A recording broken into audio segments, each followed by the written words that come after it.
Let's go for the first one. I still own it. 31 years, ACF. But let me tell you a little story about ACF. And that's a true story, and it's sort of amazing, but it still applies a lot to today. And I don't mind, you can listen a few minutes, have your drinks a few minutes later for something, but I'll tell you the fast little story here. So I was a kid, 31 years ago compared to today, and I see this ACF, and I'm a workaholic, and I keep working on companies. I see this company sells for $30, and I'm looking at the rail cars they own, and I look at all the stuff that they got. They don't make any money. And I look at I'm an old Graham and Dodd guy. I still am. And you look and say, this is so cheap. So I take all the money. by that time I had a fair amount of money. I mean, nothing like today, I guess, but enough to, put in 400 or 500 million or borrow it or whatever I did. And I bought a lot of the stock. So now we're going in and we're saying, this is so cheap. It's $30 and they got all these assets. They're not making any money, but what the hell? So I finally get control of the company. I get the company. And now I go in and, I'm a good math guy. I don't believe in micromanaging. So I meet the CEO and he said, Mr. Icahn, we'd love to have you. I mean, after a bit of fight, we still love to have you aboard, boom, boom, boom. I said, great, let's be friends. So they manufactured rail cars. I won't bore you with the details, but they had a lot of companies. And in the rail car business, the secret is very simple, that you make rail cars, but the government wants to incentivize you. So the government says, okay, in other words, you can depreciate the rail car over 5, 6, 7 years, but you can keep it for 40 years. So you get this great depreciation. So it's great tax incentive. So the secret is you got to make money though, to use the tax benefits, right?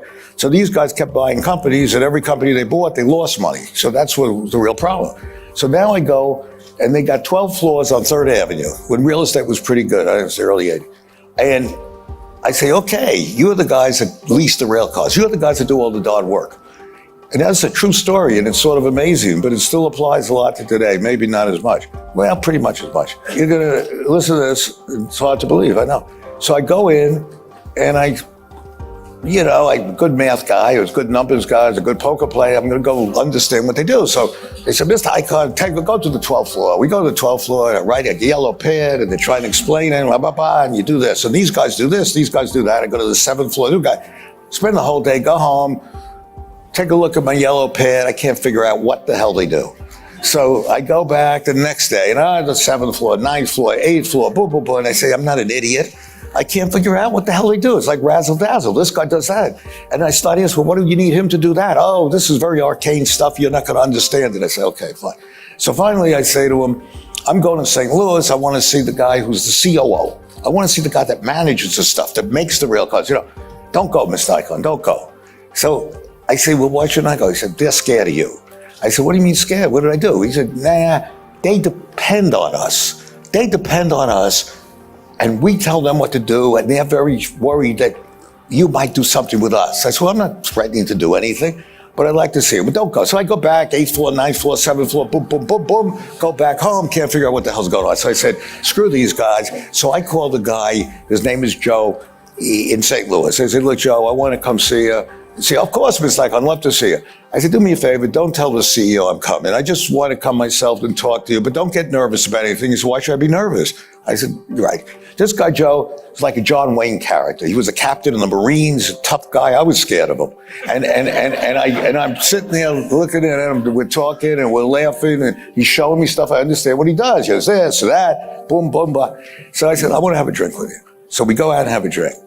And we're sitting there having a martini, the two of us. I said, Joe, I want to ask you something. I don't want you to think that I intend to do anything, because I don't want you to be nervous. You know, why should I be nervous? I said, I just want to tell you, I wouldn't know how many of those guys in New York you need to support your operation here, because I honestly can't figure out what they do. And he says, I'll tell you what you should do. I'll tell you how many supports I need. I need minus 30.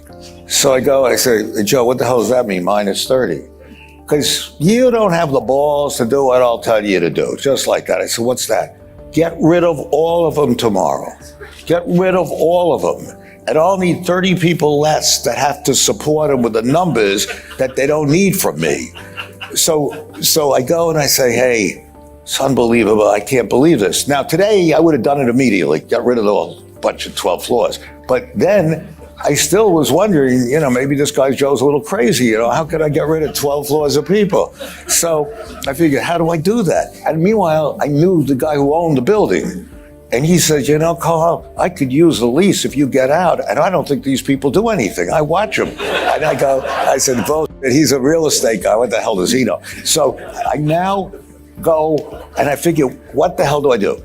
So there's a consultant around. And, consultants are okay sometimes, not too often, but sometimes. But I brought these guys in, nice guys, Columbia University at those days, and they were the great leasing experts of the world. Leasing, they do this for all these companies. I call them in, 3 guys come in, and one is a professor at Columbia, and he says, Mr. Icahn, we understand your problem, very arcane. I said, yeah, I heard that word before, really arcane. So I say, I want to know what they do. Don't worry about it. 3 weeks, we'll be back. It's $250,000. I said, okay, I'll pay you $250,000, come back in 3 weeks. They come back in 3 weeks. Now, this is sort of hard to believe, but it typifies America, but people don't believe it. Comes back in 3 weeks with book like this, big book, boom, boom, boom, yellow graphs, red graphs, green graph. I say, hey, I ain't gonna read this book. I said, and I'm colorblind anyway. So I say, all I want you to do, here's a yellow pad. I did very well in school. I'm a numbers guy. Tell me what they do. And I said, here's your $250,000. And I give it to him. And he looks at me, he smiles. He says, you know something? You've been square with us, Mr. Icahn. You seem like a good guy. So I'm going to tell you something. We don't know what they do either. I'm not joking. I am not joking. But here's the funniest thing. It's really sort of funny. I said, screw it. I called Joe up. He comes over. He said, great, do it. I gave him this severance. Nobody was mad. Got rid of the whole 12 floors. Sold the lease for $10 million. That was a lot then. And if you shut down a grocery store, let's say you bought a grocery store and shut it down, you'd hear from somebody, somebody didn't get the apples right, the pears were rotten or something. If you had a flower shop, the roses wilted.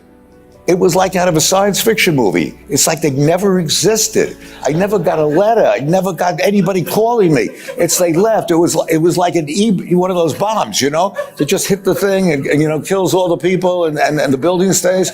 But I follow those principles a lot in what I do. There are very many companies where, and it's nobody's fault really, but it's just the CEO doesn't care. He's making a lot of money. And today it's very dangerous because a lot of these mediocre companies are borrowing money, and they're borrowing money very cheaply. And that's what theoretically makes the earnings that I think are very questionable.